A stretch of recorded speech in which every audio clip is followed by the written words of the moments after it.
Is measured in terms of impact and livelihood. दो चीजें यहाँ पे आती हैं, एक तो उसका इम्पैक्ट और एक लाइवलीहुड।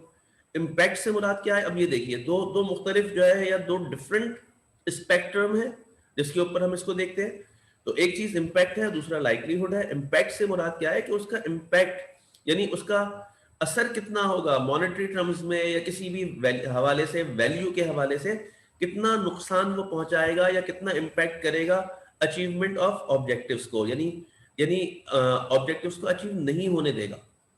सेकंड चीज क्या है? लाइकलीहुड। लाइकलीहुड से हमारी मुराद यहाँ पे क्या होती है कि प्रोबेबिलिटी की हम बात कर रहे हैं कि इसके होने के चांसेस क्या है।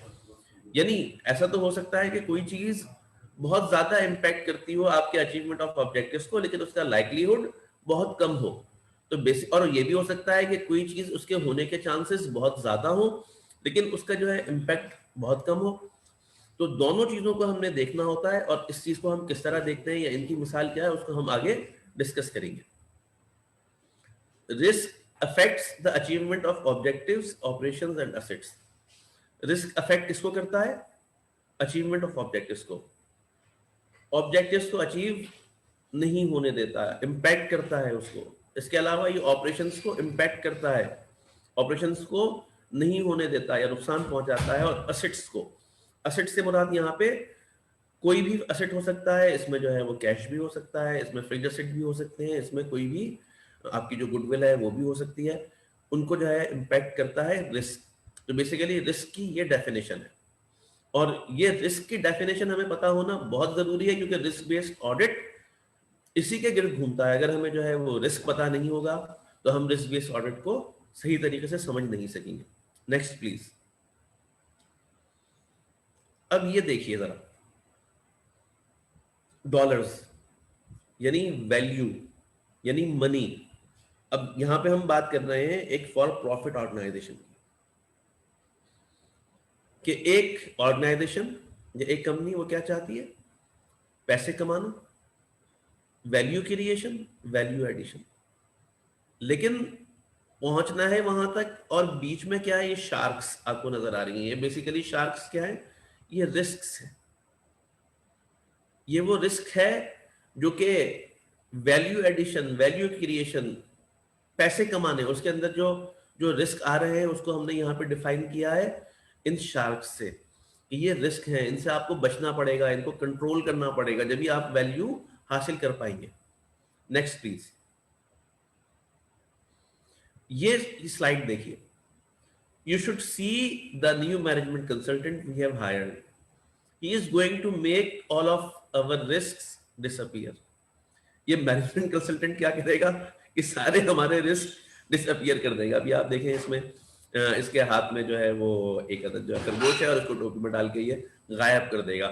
तो बेसिकली ये ये वो है काम जो कि लोग सोच रहे हैं इसके बारे में, इस मैनेजमेंट कंसल्टेंट के बारे में, कि ये सारे रिस्क हमारे डिसअपियर कर देगा। लेकिन आई एम सॉरी, मुझे यहाँ पे ये बताना पड़ेगा कि सारे रिस्क डिसअपियर नहीं हो सकते, ये पॉसिबल नहीं है। Next please. Finally at zero risk, rest in peace, here lies a pseudo scientist. तो जी जब दफन होंगे ना, जब ही जीरो रिस्क होंगे। जब तक जिंदा है, जब तक कंपनी चल रही है, उस वक्त तक जीरो रिस्क नहीं हो सकते, उस वक्त तक जो है रिस्क रहेंगे। तो बेसिकली उसको यहां पे हमने डिफाइन किया है। Next please. अब आप ये देखिए, प्रॉफिट, रिस्क, लॉस। प्रॉफिट कमाने की धुन में जब आप बहुत ज्यादा आगे निकल जाते हैं, बहुत ज्यादा रिस्क टेक करने लग जाते हैं, तो उसके नतीजे में क्या होता है? आप कहां पहुंच जाते हैं? लॉस में। यानी प्रॉफिट मैक्सिमाइजेशन के चक्कर में जब आप बहुत ज्यादा रिस्की प्रैक्टिसेस को अडॉप्ट करने लग जाते हैं तो उसकी वजह से आपको लॉस भी हो सकता है। ये चीज हमें याद रखनी चाहिए। Next please. यहां पे अब जो मैंने कहा कि बहुत ज्यादा रिस्की प्रैक्टिसेस हम अगर जो है अडॉप्ट करने लगते हैं, इससे मुराद क्या है? इससे मेरी मुराद थी रिस्क एपिटाइट। रिस्क एपिटाइट का मतलब यह है कि कोई भी जो कंपनी है वो कितना ज्यादा विलिंग है कि रिस्क वो अज्यूम करने पे, जितना ज्यादा रिस्क वो अज्यूम करेगी उतना ही हम कहेंगे कि उसकी रिस्क एपिटाइट ज्यादा है। और अगर हम कहते हैं कि एक कंपनी कम रिस्क जो है वो एक्सेप्ट करती है, तो हम कहेंगे इसकी रिस्क एपिटाइट कम है। Basically company to company risk appetite differ करती है। हर कंपनी का अपना एक तरीका होता है, एक एक साइकी होती है, एक वे ऑफ वर्किंग होता है, और वो अग्रेसिव भी हो सकता है और वो डिफेंसिव भी हो सकता है। An organization with an aggressive appetite for risk might set aggressive goals. जिसकी aggressive appetite है वो क्या करेगी, aggressive goals set करेगी। और एक ऑर्गेनाइजेशन जो कि रिस्क एवर्स है उसको हम कहेंगे कि उसकी लो एपिटाइट है, और वो जब अपने जो रिस्क अपने जब जो है वो गोल सेट करेगी तो वो कंजर्वेटिव साइड पे करेगी, बहुत ज्यादा एग्रेसिव नहीं चलेगी। Next please. अब यहां पे एग्जाम्पल हम देते हैं। फॉर एग्जाम्पल, अगर एक फाइनेंशियल ऑर्गेनाइजेशन है जिसकी लो रिस्क एपिटाइट है, तो वो क्या करेगी, वो ये करेगी कि जो ज्यादा रिस्क की अपॉर्चुनिटीज है, जहां पे रिटर्न्स ज्यादा आने के भी चांसेस हैं, वो इस तरह की जो है ना वो काम नहीं करेगी, इस तरह की अपॉर्चुनिटीज को वो टैप नहीं करेगी। और वो कंपनी जिसके जो है वो ज्यादा रिस्क एपिटाइट उसकी हाई है, वो करेगी। फॉर एग्जाम्पल फॉर एग्जाम्पल मैं एक मिसाल देता हूं, जिस तरह अफगानिस्तान है।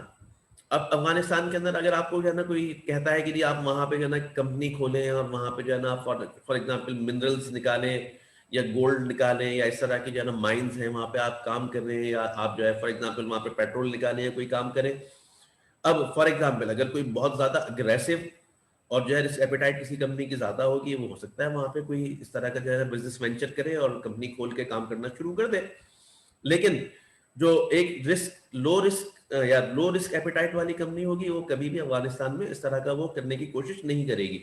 उसकी वजह क्या है कि उसको डर होगा कि जी कल कल क्या होगा। फॉर एग्जाम्पल जो है अगर हालात खराब हो जाते हैं, कुछ हो जाता है, तो उस सूरत में जो है वो किस तरीके से वो हम ऑपरेट करेंगे, क्योंकि वहां पे जो हालात है पॉलिटिकल वो अनसर्टेन है।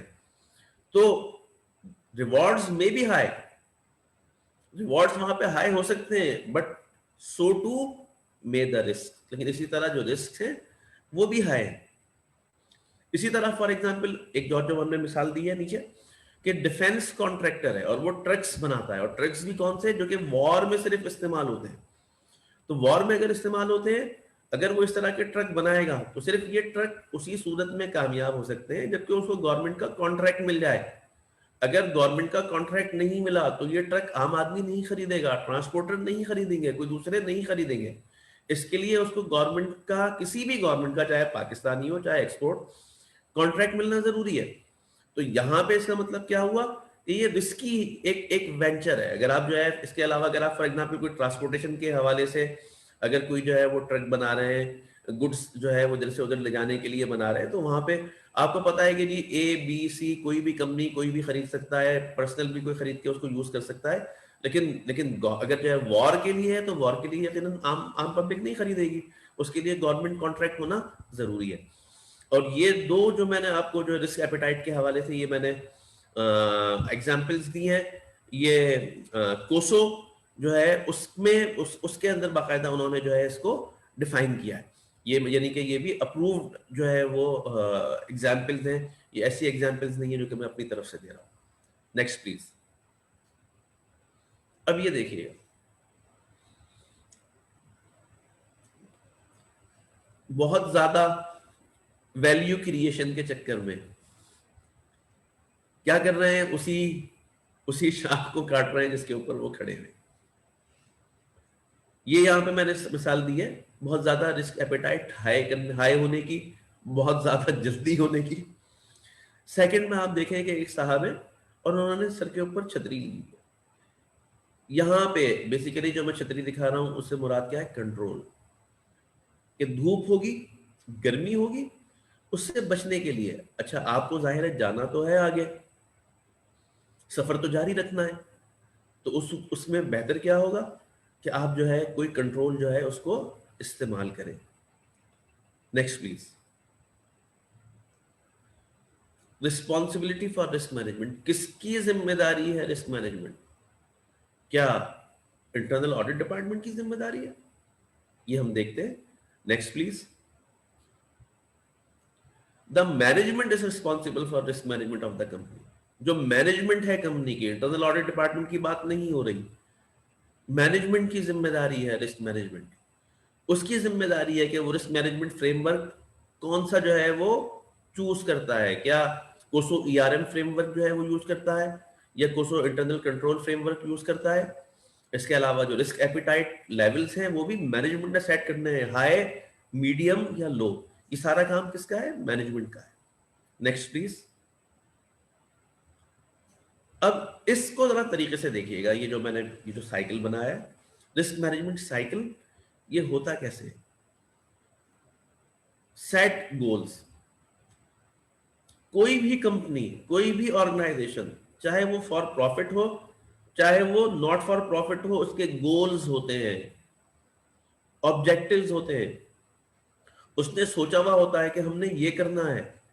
आपने देखा होगा कंपनी का मिशन स्टेटमेंट्स बाकायदा होता है, कंपनी के ऑब्जेक्टिव्स होते हैं कि जी हमने ये करना है, हमने ये बनना है। जैसे फॉर एग्जांपल आपने सुना होगा कि एक कंपनी कहती है कि हमने फॉर एग्जांपल पाकिस्तान का सबसे बड़ा हमने जो है वो क्लॉथ मैन्युफैक्चरिंग कंपनी बनना है, ये उसका ऑब्जेक्टिव है।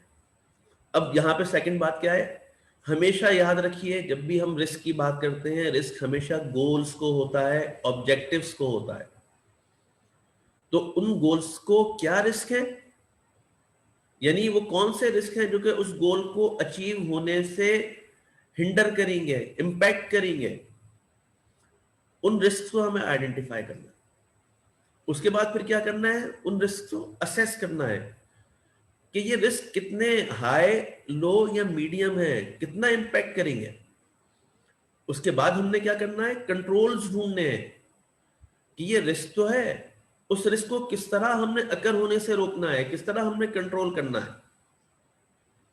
उसके बाद उस कंट्रोल के थ्रू हमने रिस्क को मिटिगेट करना है। जब रिस्क मिटिगेट हो गया, उसके बाद हमने देखना है कि अब रेजिडुअल रिस्क कितना है, यानी वो जो रिस्क जो कि बच गया वो कितना है। यानी मॉनिटर करना है हमने बेसिकली रिस्क को भी, रेजिडुअल रिस्क को भी और कंट्रोल्स को भी, क्या कंट्रोल उसी तरह परफॉर्म कर रहा है जिस तरह हमने सोचा था, क्या रेजिडुअल रिस्क उतना ही है जितना हमने समझा था। और उसके बाद नेक्स्ट चीज आती है असेस परफॉर्मेंस। कंपनी की परफॉर्मेंस को असेस करना है कि क्या जो कंपनी परफॉर्म कर रही है, जो इसकी परफॉर्मेंस आ रही है, वो कंपनी को हेल्प करेगी in achievement of its goals, its objectives. क्या परफॉर्मेंस उसी हिसाब से आ रही है या नहीं? ये बेसिकली रिस्क मैनेजमेंट साइकिल है। और फिर वही हमने बात की थी कि रिस्क मैनेजमेंट किसकी जिम्मेदारी है? मैनेजमेंट की जिम्मेदारी है। मैनेजमेंट इस सारी चीज को परफॉर्म कर रही होगी। Next please. अब बात करते हैं हम कंट्रोल की, क्योंकि इंटरनल कंट्रोल को हमने बीच में भी पहले भी दिखाया था, यहाँ पे भी। तो अब हम इंटरनल ऑडिट को हमने डिस्कस किया, उसकी जिम्मेदारी को डिस्कस किया, हमने रिस्क को डिस्कस किया, रिस्क मैनेजमेंट किसकी जिम्मेदारी है उसको डिस्कस किया। अब हम डिस्कस करते हैं इंटरनल कंट्रोल को। यहां पे फिर एक चीज देखें, a process affected by an entity's board of directors. कौन कौन इसके अंदर शामिल है, किसकी जिम्मेदारी है इस प्रोसेस को करना? Board of directors, management and other person. यानी बोर्ड ऑफ डायरेक्टर की भी जिम्मेदारी है, वो भी इसके अंदर शामिल होता है या हो सकता है। और इंटरनल कंट्रोल का बेसिकली पर्पस क्या है? To provide reasonable assurance. इसने रीजनेबल एश्योरेंस देनी है, प्रोवाइड करनी है, रीजनेबल एश्योरेंस देनी है। एब्सोल्यूट एश्योरेंस नहीं देनी, 100% एश्योरेंस नहीं देनी, न दी जा सकती है। क्योंकि अगर 100% एश्योरेंस देने की कोशिश करेंगे तो मे बी वो कॉस्ट इफेक्टिव ना हो, या वो बहुत टाइम कंज्यूमिंग हो। तो रीजनेबल एश्योरेंस देनी है regarding the achievement of objectives. अब आप एक बात फिर देखिए, हमने बात की थी पीछे और हमने ये कहा था कि जो रिस्क हैं वो इंपैक्ट करते हैं अचीवमेंट ऑफ ऑब्जेक्टिव्स को, और इंटरनल कंट्रोल क्या काम कर रहा है?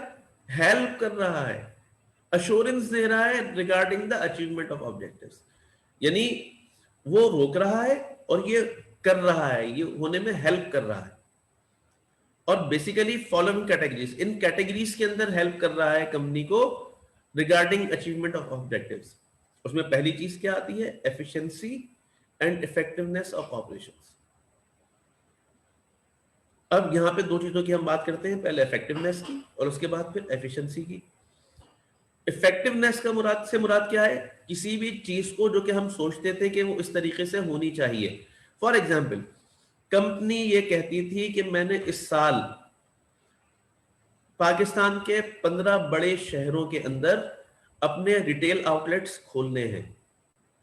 अगर वो उस साल के दौरान 15 के 15 शहरों में रिटेल अपने आउटलेट्स खोलने में कामयाब हो गई तो हम कहेंगे कि ये इफेक्टिवनेस हो गई, इफेक्टिव रहा। एफिशिएंसी एक दूसरा इससे आगे बढ़ के चीज है। कंपनी ने ये तो कहा था कि 15 मैं जो है वो रिटेल आउटलेट्स खोलूंगी, लेकिन कंपनी ने साथ में ये भी कहा था कि इस पे जो मेरी कॉस्ट आएगी वो फॉर एग्जांपल 300 मिलियन आएगी। अगर कंपनी ने 300 मिलियन से कम कॉस्ट के अंदर ये 15 खोल लिए तो हम कहेंगे एफिशिएंसी भी आ गई। या कंपनी ने 6 महीने के अंदर अगर जो है ये खोल लिए तो भी हम कहेंगे एफिशिएंसी भी आ गई।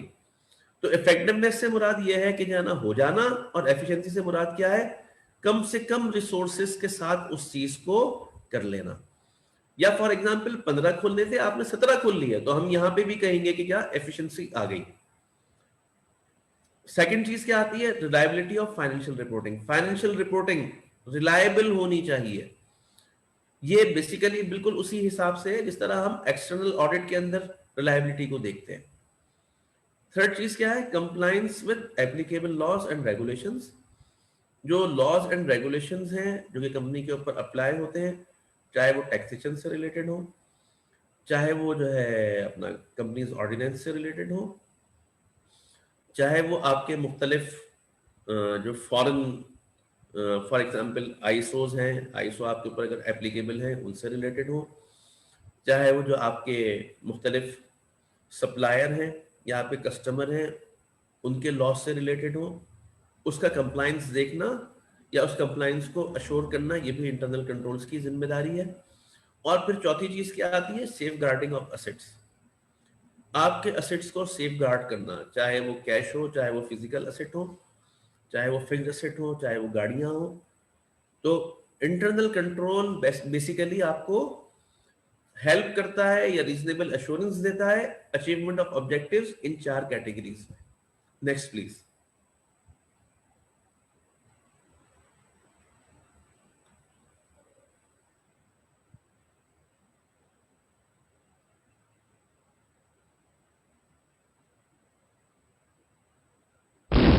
ये देखिए, जो इंटरनल कंट्रोल है उसने बेसिकली क्या किया? रिस्क को कैद कर लिया, रिस्क को रोक दिया। और जो मैंने कहा था ना, ये तस्वीर मैं क्यों यूज कर रहा हूं वहां पे, हालांकि देखने में थोड़ी सी बच्चों जैसी लग रही है, वो इसीलिए कि मैं आपको ये स्लाइड भी दिखा सकूं कि किस तरीके से रिस्क को अकर होने से इंटरनल कंट्रोल्स रोकते हैं। Next please. अच्छा, अब यहाँ पे इंटरनल कंट्रोल के बारे में कुछ मिथ्स और फैक्ट्स हैं कि इंटरनल कंट्रोल जो है वो किस तरीके से काम करते हैं और क्या होता है। यहाँ पे अब मैं डिटेल में बहुत ज़्यादा जो है वो नहीं जाऊंगा, एक आध को जो है हम डिस्कस कर लेते हैं। वही जो एक बात समझी जाती है कि इंटरनल कंट्रोल जो है वो इसलिए होते हैं कि जो है ना, इंटरनल ऑडिट क्योंकि डिपार्टमेंट है तो इंटरनल ऑडिट डिपार्टमेंट जो है वही इन चीज़ों को देखता है या उसकी जिम्मेदारी है इंटरनल कंट्रोल्स को देखना। तो यहाँ पे फिर मैं वही बात करूंगा जो हमने पहले भी की कि इंटरनल ऑडिट जो है वो की रोल तो जरूर प्ले करते हैं कंट्रोल्स में। किस तरह के? उनको चेक करते हैं और कहीं कहीं पे वो रिकमेंड भी करते हैं कि कंट्रोल ये होने चाहिए, लेकिन बेसिकली जो रिस्पॉन्सिबिलिटी है इंटरनल कंट्रोल्स को अप्लाई करने की वो मैनेजमेंट की है। एप्लीकेशन ऑफ इंटरनल कंट्रोल, उसको जो है ना करवाना या करना वो मैनेजमेंट की जिम्मेदारी है, इंटरनल ऑडिट की जिम्मेदारी नहीं है। एक चीज और डिस्कस कर लेते हैं कि बहुत सारे लोग समझते हैं कि इंटरनल कंट्रोल खाली जो है वो फाइनेंस के ऊपर ही अप्लाई होते हैं। नहीं, ऐसा नहीं है, खाली फाइनेंस के ऊपर अप्लाई नहीं होते, बल्कि हर हर बिजनेस के हर हर एस्पेक्ट पे, ऑपरेशंस के हर हर एस्पेक्ट के ऊपर जो है वो इंटरनल कंट्रोल अप्लाई होते हैं। अब मैं आपको एक मिसाल देता हूँ। फॉर एग्जांपल, अगर आप जो है इनवॉइसिंग करते हैं अपने कस्टमर्स को, तो आप अगर फॉर एग्जांपल आपने कहा कि जी मेरे मेरे हर कस्टमर के पास इनवॉइस इन टाइम जानी चाहिए, और आपने इसके लिए ये कहा कि जी मैं जो है फिजिकली भी भेजूंगा और साथ में मैं जो है ईमेल के थ्रू भी भेजूंगा, ताकि अगर जो है वो उनको ईमेल के थ्रू ना मिले तो फिजिकल मिल जाए, और फिजिकल ना मिले तो ईमेल के थ्रू मिल जाए। यानी आप एक साथ दो तरीके से उनको अगर इनवॉइसेस भेज रहे हैं, तो ये भी बेसिकली इंटरनल कंट्रोल है। या फॉर एग्जाम्पल आप ये कहते हैं कि इन दोनों को मैं भेजूंगा, और आपने एक बंदे की जिम्मेदारी लगाई है, यार तुम्हारी जिम्मेदारी है कि तुम इंश्योर करो, तुम रोजाना चेक करो जो बंदा भेज रहा है, उसके भेजने के बाद तुम चेक करो कि वाकई सारी की सारी इनवॉइसेस ईमेल भी हो गई हैं, और और पोस्टल के थ्रू भी ईमेल हो गई है। तो ये भी बेसिकली एक इंटरनल कंट्रोल है। अब आप ये देखिए, इसमें फाइनेंस से रिलेटेड कोई चीज नहीं है, इसमें ऑपरेशन से रिलेटेड है कि जी जो आपके आपके जो कस्टमर्स हैं उनको उनको या डिस्ट्रीब्यूटर्स हैं उनको उनको इनवॉइस टाइम पे मिलना, ये बेसिकली फाइनेंस थिंग नहीं है। ऐसे नहीं होता कि मतलब फॉर एग्जांपल हम कहें कि जी बैंक रिकंसिलिएशन जो है वही सिर्फ जो है इंटरनल कंट्रोल है, बल्कि ये भी इंटरनल कंट्रोल है। Next please. अच्छा, यहां पे जो है अब हम इंटरनल ऑडिट को डिस्कस करते हैं आखिर में सब कुछ करते हुए। रिस्क को हमने डिस्कस किया, हमने इंटरनल कंट्रोल्स को डिस्कस किया, मैनेजमेंट की रिस्पॉन्सिबिलिटी को डिस्कस किया। अब हम जो है ना करते हैं इंटरनल ऑडिट को, कि इंटरनल ऑडिट किस तरीके से ये कर रहा होता है। इस चीज को जो है अब जरा देखिए कि ऑब्जेक्टिव्स की हमने बात की। ऑब्जेक्टिव्स कौन सेट करता है? मैनेजमेंट सेट करती है। मैनेजमेंट बताती है, बोर्ड ऑफ डायरेक्टर्स बताते हैं कि जी क्या कंपनी के ऑब्जेक्टिव्स होंगे। और ऑब्जेक्ट उसके बाद फिर हम बात करते हैं रिस्क की, कि रिस्क जो है वो इम्पैक्ट करते हैं ऑब्जेक्टिव्स को, लेकिन रिस्क को इम्पैक्ट करने से रोकने के लिए बीच में हम इंटरनल कंट्रोल्स अप्लाई कर लेते हैं ताकि वो डायरेक्टली इम्पैक्ट ना कर पाए ऑब्जेक्टिव्स को। तो इंटरनल कंट्रोल्स उसको रोकते हैं और ऑब्जेक्टिव को ऑब्जेक्टिव्स का रीजनेबल एश्योरेंस देते हैं कि वो हो। अच्छा, अब हम बात करते हैं कि इंटरनल ऑडिट का बेसिक पर्पस क्या है। Is to assist the organisation to achieve its objectives. Internal audit का बेसिक पर्पस यह है कि उसने इस तरह जो है वो काम करना है कि वो असिस्ट कर सके ऑर्गेनाइजेशन को, कि वो उसके अपने ऑब्जेक्टिव्स को अचीव कर सके। अगर कोई इंटरनल ऑडिट डिपार्टमेंट इस तरीके से काम नहीं कर रहा कि वो ऑर्गेनाइजेशन के अचीवमेंट ऑफ ऑब्जेक्टिव्स में असिस्ट कर रहा हो, तो इसका मतलब क्या हुआ कि वो internal audit department the institute of internal auditors की डेफिनेशन के हिसाब से इंटरनल ऑडिट डिपार्टमेंट कहलाने का मुस्तहिक नहीं है। सिर्फ वही इंटरनल ऑडिट डिपार्टमेंट जो है वो इंटरनल ऑडिट कहलाएगा जो कि असिस्ट कर रहा हो ऑर्गेनाइजेशन को इन अचीवमेंट ऑफ इट्स ऑब्जेक्टिव्स। ये चीज याद रखिए, मैं एक बार फिर रिपीट करता हूं कि सिर्फ वही इंटरनल ऑडिट डिपार्टमेंट कहलाने का मुस्तहिक है, वर्दी है, जो कि अपनी ऑर्गेनाइजेशन को हेल्प कर रहा हो, असिस्ट कर रहा हो इन अचीवमेंट ऑफ इट्स ऑब्जेक्टिव्स। चाहे वो ऑब्जेक्टिव्स कुछ भी हो, उनको अगर जो है वो हेल्प कर रहा है तो वो इंटरनल ऑडिट कहलाने का हकदार है, वरना नहीं है। Next please. अच्छा, finding risk is not enough. Risk तो आपने आइडेंटिफाई कर लिया कि रिस्क ये है, लेकिन ये इनफ नहीं है। उसके बाद करना क्या है? उसके बाद देखना ये आर कंट्रोल्स इन प्लेस। क्या कंट्रोल्स भी है कोई इस रिस्क को कवर करने के लिए, इसको रोकने के लिए, इसको विद इन बाउंड्रीज या लिमिट्स रखने के लिए? सेकेंड चीज, ये कंट्रोल्स तो है, लेकिन ये कंट्रोल्स वर्क भी कर रहे हैं over the period of time, यानी पूरे थ्रू आउट द ईयर। ऐसा तो नहीं कभी कर रहे हैं कभी नहीं कर रहे हैं। फॉर एग्जाम्पल जिस तरह मैंने थोड़ी देर पहले मिसाल दी थी कि एक आदमी की कि एक कंपनी जो है वो ईमेल के थ्रू भी जो है इनवॉइसेस भेज रही है और साथ में जो है पोस्टल के थ्रू भी भेज रही है, लेकिन कभी ईमेल कर रही है कभी नहीं कर रही, कभी पोस्टल के थ्रू भेज रही है कभी नहीं भेज रही। तो कंट्रोल का इन प्लेस होना भी जरूरी है और थ्रू आउट द ईयर उसका अप्लाई होना भी जरूरी है। Are additional controls needed? क्या कोई एडिशनल कंट्रोल्स की भी जरूरत है या नहीं? यहां पे ये भी चीज देखना होती है कि एडिशनल कंट्रोल जो है उसकी जरूरत भी कोई है या नहीं है। यानी फॉर एग्जांपल जिस तरह मैंने आपको पहले भी मिसाल दी थी कि ईमेल भी कर रहे हैं और साथ में पोस्टल के थ्रू भी कर रहे हैं, साथ में हमने एक बंदे को ये भी कहा हुआ है कि तुम जो है वो चेक करो कि ये ईमेल जा रही है या नहीं, यानी एक थर्ड पर्सन को। इसके अलावा हम ये भी कर सकते हैं कि उसी की जिम्मेदारी ये लगा दें कि कभी कभी जो जो जो कस्टमर है, जो डिस्ट्रीब्यूटर है, उसको भी फोन करके उससे भी पूछ लो कि जी आपके पास ये पहुंच भी रही है या नहीं, ये जो ईमेल एड्रेस आपने दिया हुआ है ये सही भी है या नहीं, ये पोस्टल जो आपका एड्रेस है ये आप ही का है या किसी और का है, आपके पास पहुंच रही है इनवॉइसेस या नहीं। तो ये बेसिकली क्या हुआ, आपने एडिशनल कंट्रोल जो है वो अप्लाई किया हुआ।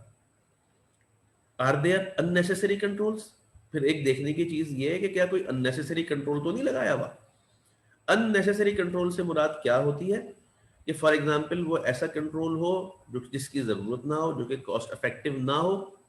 यानी फॉर एग्जांपल अब आ जाते हैं बैंक रिकंसिलेशन। एक आदमी की जिम्मेदारी है बैंक रिकंसिलेशन बनाना और फॉर एग्जांपल दूसरे की जिम्मेदारी है उस बैंक रिकंसिलेशन को चेक करना। अब फॉर एग्जांपल आपने 4 आदमी लगा दिए, यार तुम चारों का जिम्मेदारी है, चारों एक के बाद एक बैंक रिकंसिलेशन चेक करोगे। तो यहाँ पे ये अननेसेसरी कंट्रोल है। अगर एक आदमी प्रॉपर बैंक रिकंसिलेशन जो बनी हुई है उसको चेक कर रहा है तो 4 आदमियों की क्या जरूरत है, आप क्यों इसको जो है वो 4 आदमियों को लगा रहे हैं। फिर are the controls cost effective? या जो कंट्रोल्स हैं वो कॉस्ट इफेक्टिव भी है या नहीं है। अब यहीं पे जो हमने मिसाल दी 4 आदमियों की, तो 4 आदमियों की जो कॉस्ट आ रही है, जो उनकी सैलरी है, वो कॉस्ट इफेक्टिव नहीं है। आपको बेसिकली देखना ये पड़ता है कि जिस काम के लिए आप कर रहे हो वहां पे क्या वो जो कंट्रोल है उसको अप्लाई करने की कॉस्ट उसकी वैल्यू से ज्यादा तो नहीं हो रही। इस चीज को भी देखने की जरूरत है। तो कंट्रोल बेसिकली कॉस्ट इफेक्टिव होना जरूरी है। अगर आप कोई भी ऐसा कंट्रोल अप्लाई करते हैं जो कि कॉस्ट इफेक्टिव नहीं है तो वो लॉन्ग रन में नहीं चलेगा, मैनेजमेंट उसको खत्म कर देगी, हटा देगी। Next please. सीआईए। अच्छा, यहां पे हम बात कर रहे हैं सीआईए रिस्पॉन्सिबिलिटी। इससे आप हरगिज ये मत समझिएगा कि ये अमेरिकन सीआईए की बात हो रही है कि अमेरिकन सीआईए की क्या रिस्पॉन्सिबिलिटी है, नहीं। यहां पे इससे मुराद है चीफ इंटरनल ऑडिटर। तो चीफ इंटरनल ऑडिटर वैसे बहुत सारे लोग उसको जो है ना ऑर्गेनाइजेशन की सीआईए ही समझते हैं या बोर्ड ऑफ डायरेक्टर्स की सीआईए ही समझते हैं, ठीक है, कोई इशू नहीं है, लेकिन बेसिकली वो चीफ इंटरनल ऑडिटर है। हम यहाँ पे अब बात कर रहे हैं कि चीफ इंटरनल ऑडिटर की क्या रिस्पॉन्सिबिलिटी है अकॉर्डिंग टू द आईआईए। अब ये देखिएगा, सीआईए की रिस्पॉन्सिबिलिटी है कि वो रिस्क बेस्ड ऑडिट प्लान बनाए। देख लीजिए यहां पे आईआईए ये कह रहा है कि उसकी जिम्मेदारी है रिस्क बेस्ड ऑडिट प्लान बनाना। अगर CIA risk based audit plan नहीं बना रहा बल्कि ऑडिट प्लान किसी और तरीके से बना रहा है तो फिर वो अपनी रिस्पॉन्सिबिलिटी पूरी नहीं कर रहा। सीआईए का काम क्या है? रिस्क बेस्ड ऑडिट प्लान बनाना। किस चीज को देखते हुए? रिस्क मैनेजमेंट फ्रेमवर्क को देखते हुए और रिस्क एपिटाइट को देखते हुए। अच्छा, अब ऐसा भी हो सकता है कि कोई कंपनी कोई भी फ्रेमवर्क जो है वो यूज ना कर रही हो, ना ईआरएम फ्रेमवर्क, ना इंटरनल कंट्रोल फ्रेमवर्क। तो उस सूरत में क्या होगा, जो चीफ इंटरनल ऑडिटर है वो अपनी जजमेंट यूज करेगा। किसके बाद इनपुट लेगा? पहले सीनियर मैनेजमेंट से और बोर्ड से। उनसे वो इनपुट लेगा कि जी कौन कौन से एरियाज को मुझे देखना चाहिए, क्या क्या आप समझते हैं रिस्क हैं, और उसके बाद अपनी जजमेंट यूज करते हुए रिस्क बेस्ड ऑडिट प्लान बनाएगा।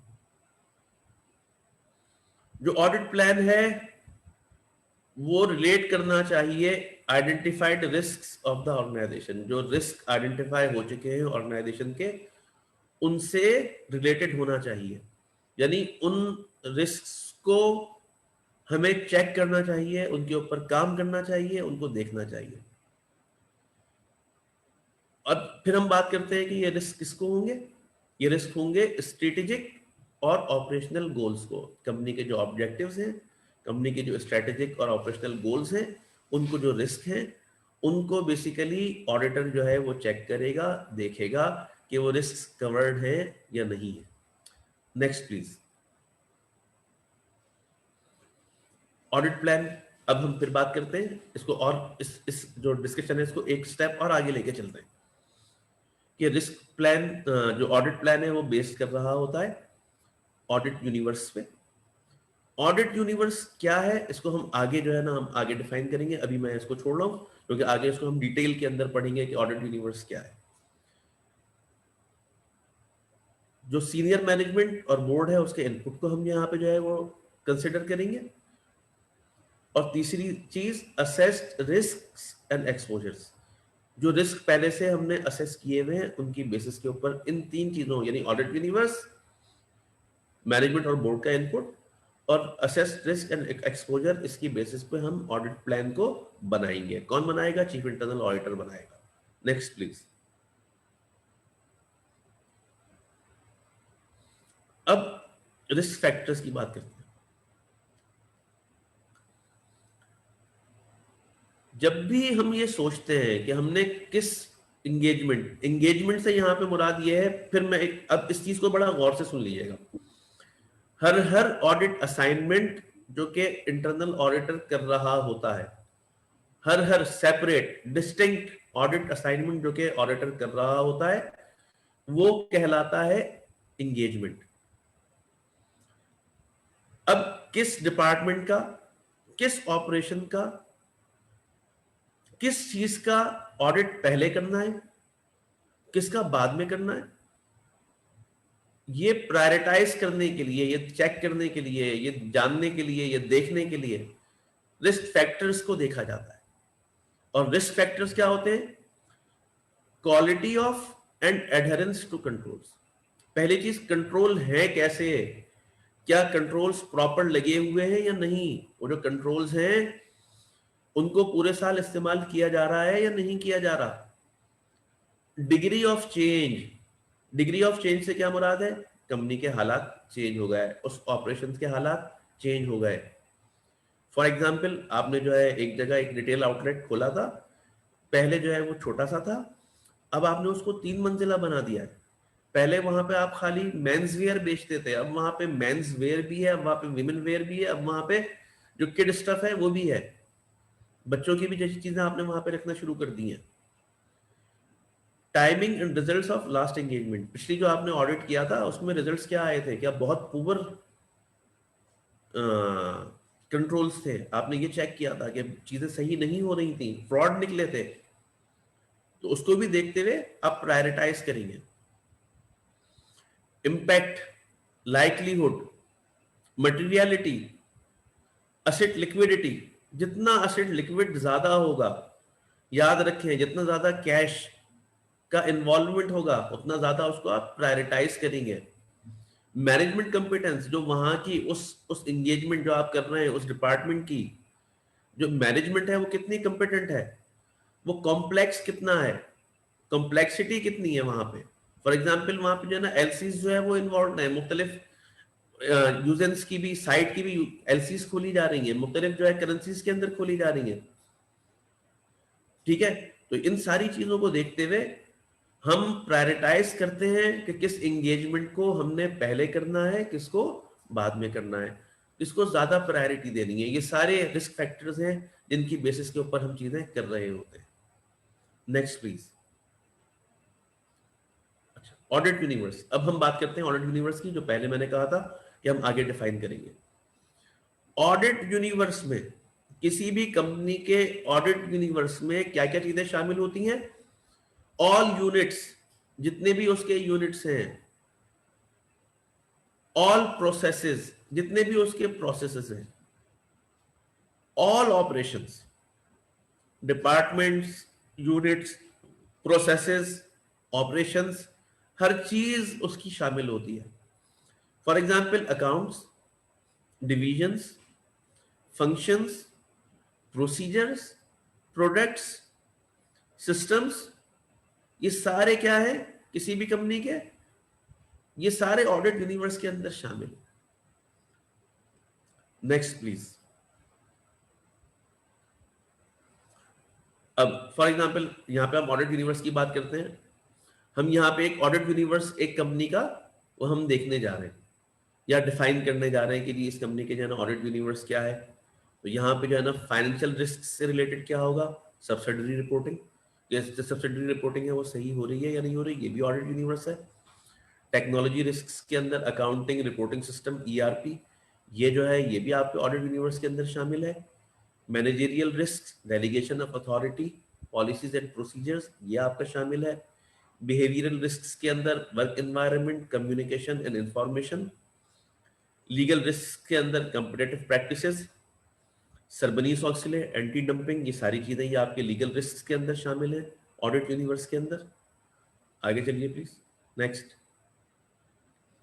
फाइनेंशियल के अंदर क्या क्या चीजें आ जाती हैं, liquidity and credit management, cash flow management, funding, credit and collections, bad debt provisions, insurance coverage, hedging, ये सारी चीजें हम बता रहे हैं। कैपिटल स्ट्रक्चर के अंदर क्या आपका डेट इक्विटी जो है वो क्या परसेंटेज है, स्टॉक ऑप्शंस आप क्या करने जा रहे हैं, ये सारी चीजें आपके ऑडिट यूनिवर्स के अंदर शामिल हैं। और इस ऑडिट यूनिवर्स को देखते हुए कि इसमें कितना चेंज आ रहा है, कितना कंपिटेंस है, कितना रिस्क है, कितना इंटरनल कंट्रोल्स है, पिछली बार के हमारे क्या रिजल्ट्स थे, उन सारी चीजों को देखते हुए हम प्रायोरिटाइज करेंगे कि हमने कौन से ऑडिट करने हैं, कौन से नहीं करने, कौन से जल्दी पहले करने हैं, कौन से बाद में करने हैं। इस ऑडिट यूनिवर्स को ये देखते हुए हम सारी चीजों को डिफाइन कर रहे होंगे। Next please. अब देखें यहां पे हम बात कर रहे हैं ऑडिट प्लान की। हमने पहले डिस्कस किया था कि ऑडिट प्लान बनाना, रिस्क बेस्ड ऑडिट प्लान बनाना चीफ इंटरनल ऑडिटर की जिम्मेदारी है। तो ऑडिट प्लान के कंटेंट्स क्या होंगे, क्या क्या चीजें उसके अंदर शामिल होंगी।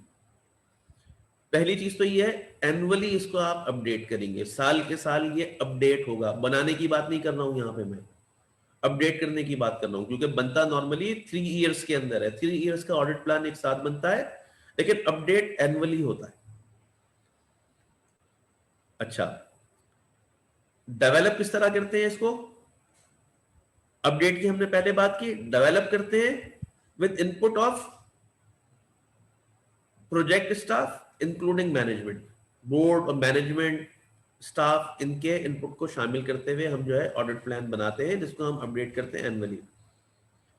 उसके बाद समरी ऑफ की गोल्स, रिस्क्स,